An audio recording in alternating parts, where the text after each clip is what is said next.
Okay, so let's pick up where we left off.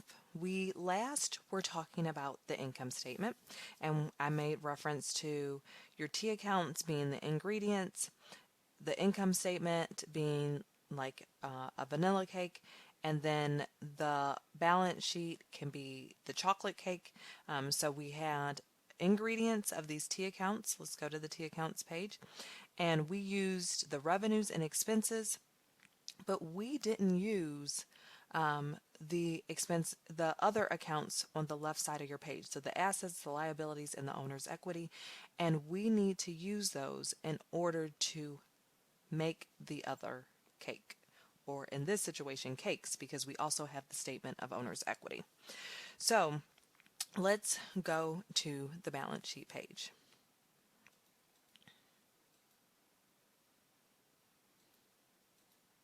Okay, so right now what I want to do is I want you to once again pull up the map. So the last time we were looking at the example of the income statement. Let's go to what is, if you are doing the numbers at the top of the PDF, it's 27. If you're looking at the top of the actual page, it is 16 in the left-hand corner. This is the example of the balance sheet. Once again, I always like to start with the end in mind. So let's go to 286. And that is the balance sheet. So this is an example, once again, like following a recipe in a cookbook. This is the picture of that beautiful balance sheet once it has been finished. So we're looking at the balance sheet. It has assets, it has liabilities and stockholders' equities, accounts that you are used to now seeing. These are terms that are becoming more familiar to you, and that is what this balance sheet is made up of. So let's look here. Cash, that's something that's on your hot dog T accounts.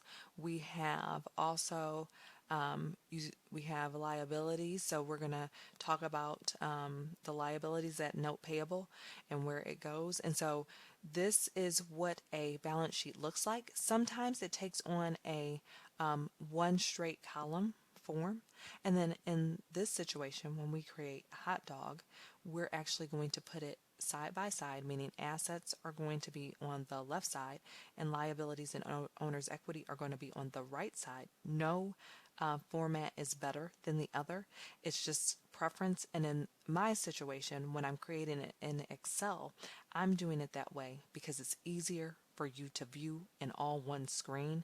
Because say right now, when I'm looking at assets and the title, you can't see all of liabilities and owner's equity.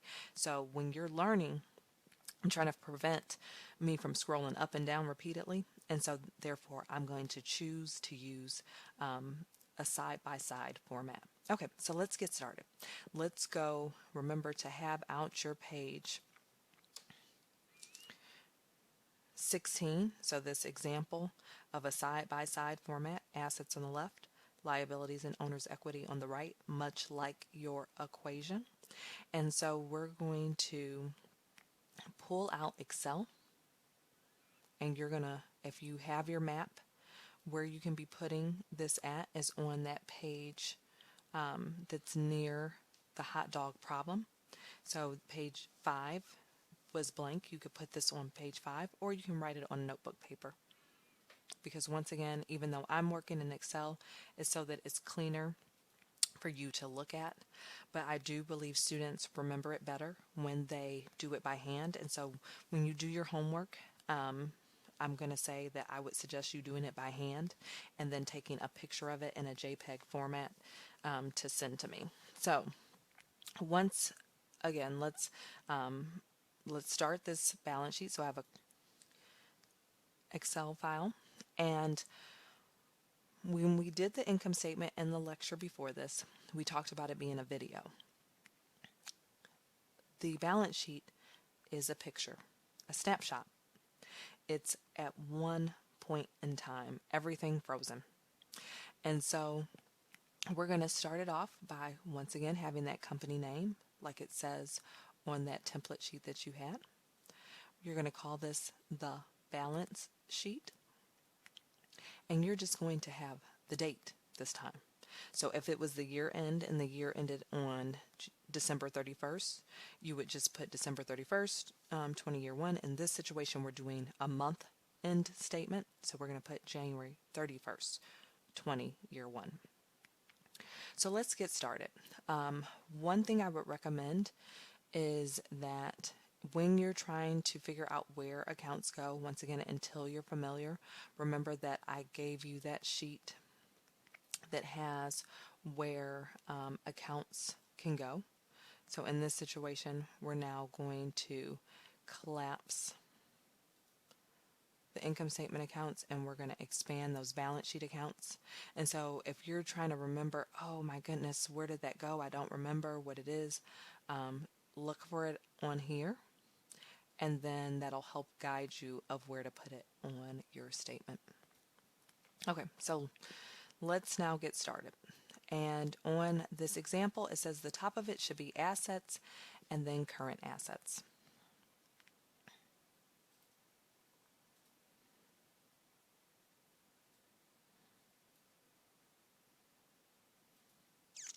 Okay, so the one thing I do want you to keep in mind is, remember also I have 3 screens at home, and in order to do the lecture, because I don't have the same whiteboard I would have in person, I'm going to be looking around up, down, so I don't want you to be distracted by my movement, but I'm just looking at different monitors to execute the lecture.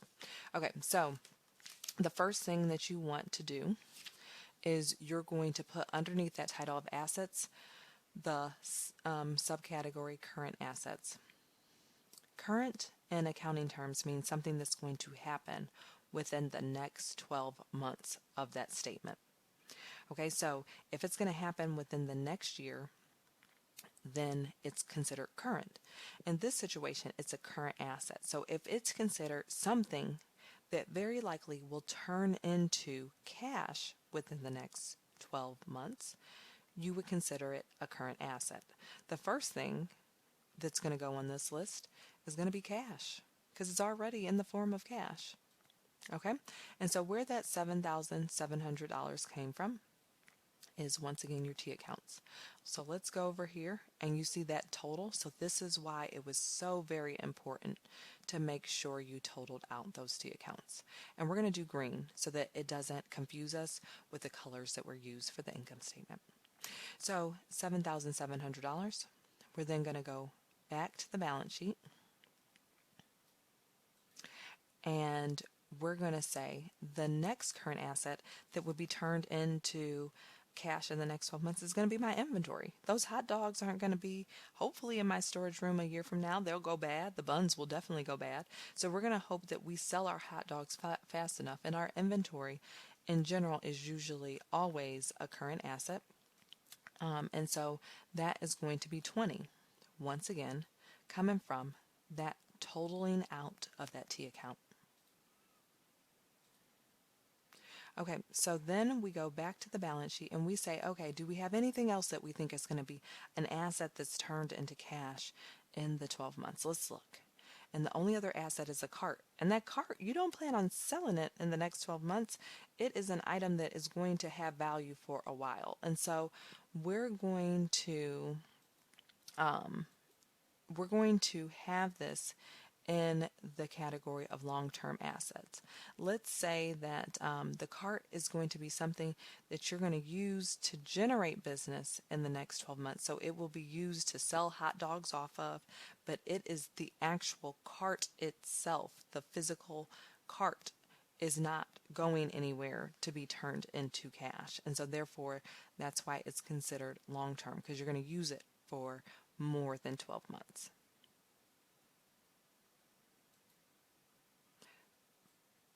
So let's total out our current assets, and that is going to be 7,720. On your example sheet, the next section is fixed assets. Sometimes these are called property, plant, and equipment. They're used interchangeably, but for the purposes of this sheet and on your example sheet, it has them as fixed assets. You're then going to put that cart. The cart is $12,000. I often have students ask me, why is this a 2-column system related to the same items? I am okay if you put the 12,000 all in one column. Sorry, I didn't mean for it to not transfer over. But what I would say is if it's a matter of preference. So the reason why it's here is just a matter of style. But since it is the first number in its column, meaning there's no other numbers here, it has a $sign on it. So if you want to put it over here, you can. The next thing you're going to do is you're going to call this section Net Fixed Assets. The reason why it's called net instead of a total is because when you get into further into the class, you will realize that usually there is a amount called depreciation. You don't have to remember this now, but that comes out of the fixed assets section. And so normally this is a net number, meaning one number subtracting another from it.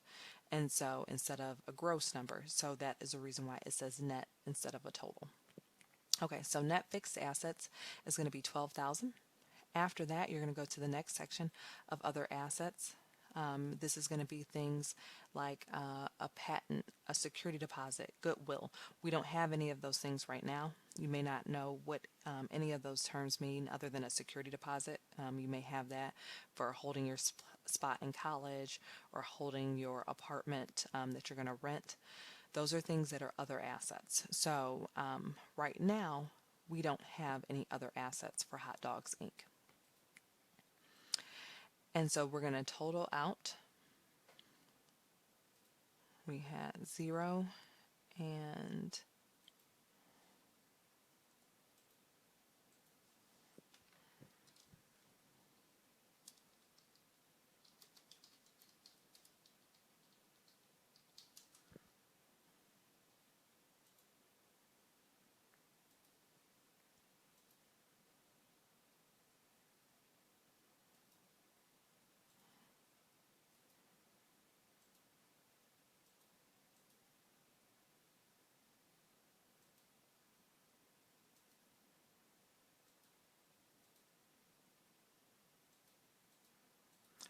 okay, so now we have all the things that were in the asset column because we took this cart. So we don't have any other assets to account for. So we're going to total out the asset section.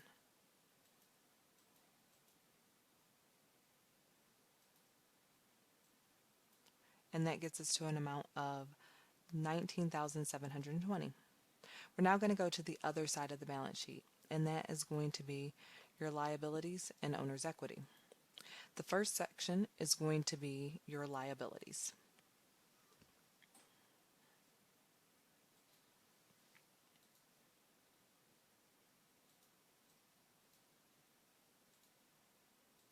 Okay, so with that, after that on your paper, you'll see that you would have current liabilities.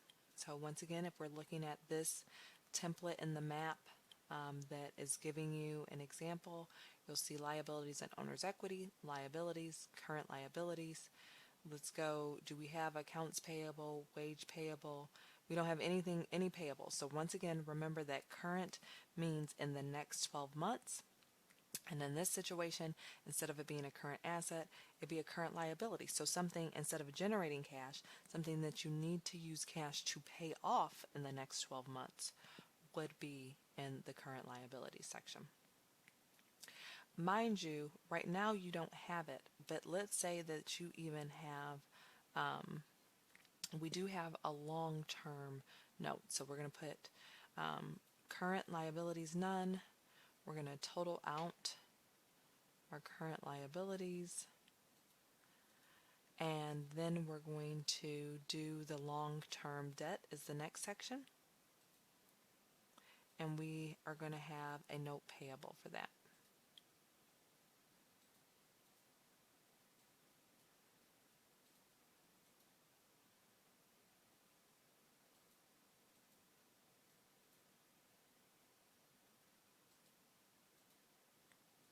Okay, so long-term debt, note payable.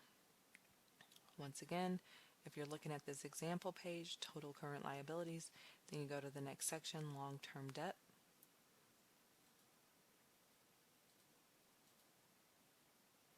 And actually, I could have decided to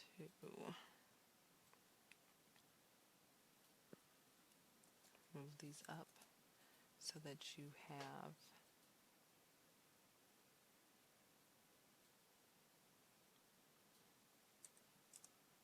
a space, much like the formatting on that example page. Okay, so note payable is the only long-term debt, so that's something that you're going to pay off more than 12 months from now. Also, what I do want you to keep in mind, though, is if there is a portion of this long-term debt that needs to be paid in the next 12 months, if the problem states that, you're going to put that portion, not the whole note, but the amount that needs to be paid in that next 12 months, you're going to put it up here in the current liability section. Okay, but in this situation, the whole note payable is long-term, so we're going to total out our liabilities of $10,000. We're going to go to the owner's equity section, which the first item is going to be common stock. Okay, so let me take a second, and we're going to say, some might say, okay, you're going at a pace where I get that you're getting this stuff from your T accounts, but let's go back and check off the note payable that came from the liabilities and the common stock. Okay, so we got the note payable and we have the common stock. Okay, but at this point in time, your balance sheet, if you were to add up your right side, it only comes to 19,000. Sorry. So if you're taking this 10,000 of liabilities and your 9,000 of owner's equity, you have 19,000 on your right side, and you have 19,720 on your left side. So how in the world do you have a situation where you're unbalanced? Okay, so the piece that you're missing is that your income statement, T accounts, these close out into an account called retained earnings. Okay, so what you're going to do is to close out your revenue and expense accounts, you need to do the exact opposite. So if I put $1,800 into your bank account and I wanted to close out your bank account, I would have to withdraw all $1,800. It's the same situation in this with this.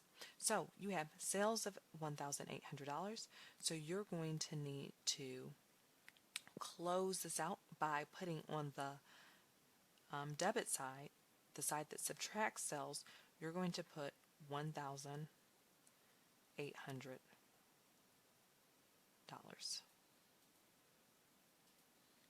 And you're going to call this transaction 9.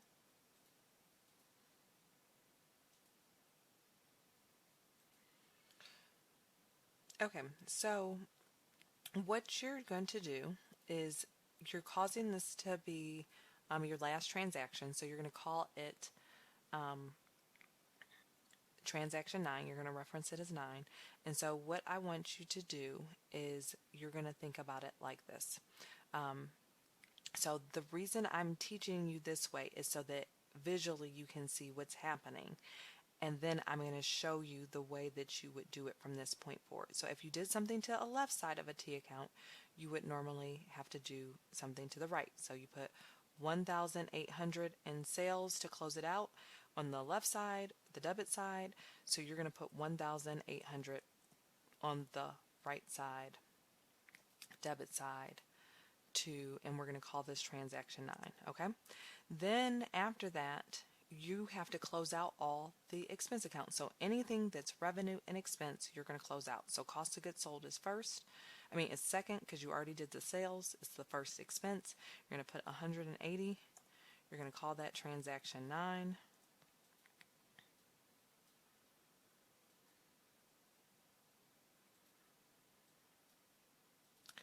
You have wage expense. That's going to be 9.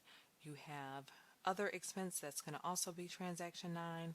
So we're going to then, with that being said, we're going to have all of those items. Let's say it was 180, 600,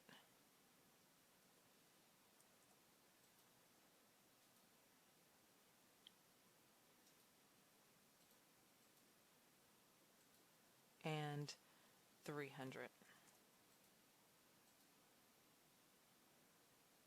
Okay, so all those transactions, we're going to put a 9 on each of them. Okay, so right now that closed out all of your sales and expense accounts. These are all now to 0, right? So if we were to put a line on each of them, they would all total to be 0.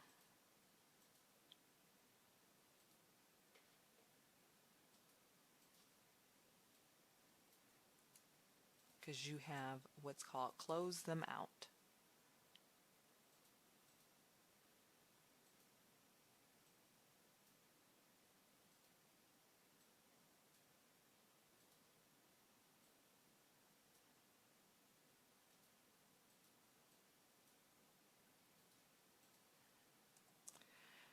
Okay. And then we have in retained earnings, we have these amounts that have been closed out. And so if you were to sum these up and you were to take 1,800 on one side, like you would subtotal the other accounts, and you were to take the, sorry, I don't want to jump ahead. Let me undo that. You were to take the sum of the other side, so that side would be 1,800. I don't know why it jumped like that. Okay, so you take 1,800 and you take 1,800, and if you net those two numbers to the side that is largest, much like we did in all the rest of them, the T accounts, it was the amount of $720.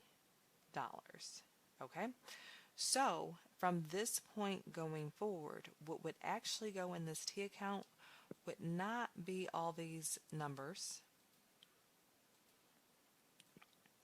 The only number that is going to go in there is going to be the net of the two. So it's going to be the net of sales minus all of your expense accounts is going to be what goes into this retained earnings. So once again, you're going to close out all these amounts, revenue and expenses, but how you're going to balance it out is going to be that you're going to credit retained earnings for $720. So the net of your sales less your expenses. So how you can get to that without putting all those numbers in the T account, because most people thought, once again, I only showed you this one way, this one time, sorry, so that you could realize how the numbers were calculated. But going forward, what you're going to do is just have this one number in here when you record the closing out of entries. So you're going to take sales minus all expenses, and that is going to give you this number that you put in retained earnings, and you put a 9 next to. So you will have the amount that closes out sales, you will have the numbers that close out all the expense accounts, and then you finally will have the amount of retained earnings. So all these numbers together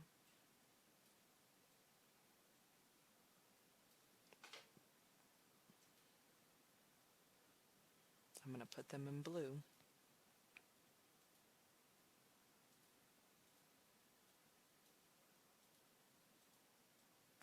They all add up to be a balanced entry. There's 1,800 on the side of sales, and then when you add up 180 plus 600 plus 300 plus 720, it gives you 1,800 on the credit side of T accounts. I want you to know that retained earnings does increase on the right side, the credit side and decrease on the left side, the debit side, just like the other owner's equity accounts do. The next thing that you'll notice is this 720. It's very familiar. You know why it's familiar? Because it came from your income statement. Okay, and so what retained earnings means is it's an account that retains all of your net income. It retains all of your earnings over time. And so net income is referred to as earnings. And so this T account, retained earnings, is how you move this video into the snapshot of time. So let's take that now, retained earnings, all the expense and incomes is closed into retained earnings. We're going to take that and we're going to put it on our balance sheet. And now our total equity section is 9,720. And so therefore our balance sheet on the liabilities owner's equity section is 19,720. As you can see, these two numbers are equal to each other. Once again, one side of the equation equals the other side of the equation, and so this is a good situation. This is what you wanted. And this means you put all the ingredients in the right place. One thing to note is when you're doing accounting homework, don't ever just write 19,700. Don't ever write in here what the amount of the totals assets is if all these accounts don't add up to this actual number. That's a concept called plugging, which we don't do as accountants. Okay, so you're not going to just write in what this balance is because you know it's supposed to equal total assets. If it doesn't, that means that you have to go and relook at your transactions of what you did or where you put your account placement to make it so your balance sheet is not balancing one side equaling the other. And so the other way to think of it is a scale. You know, the old scales that have the two trays that if too much is on this side, it weighs down and this goes up, and if too much is on this side. So what you want to do is you want to have the assets and the assets on one side being equal to the liabilities and owner's equity so that it stays equal. And so if you have the wrong accounts on the wrong sides, it starts to become unbalanced, and your accounts then do not equal the same amount on both sides of the balance sheet. Okay, so this wraps up your lecture for balance sheet. When we come back the next time, we will be talking about your owner's equity statement.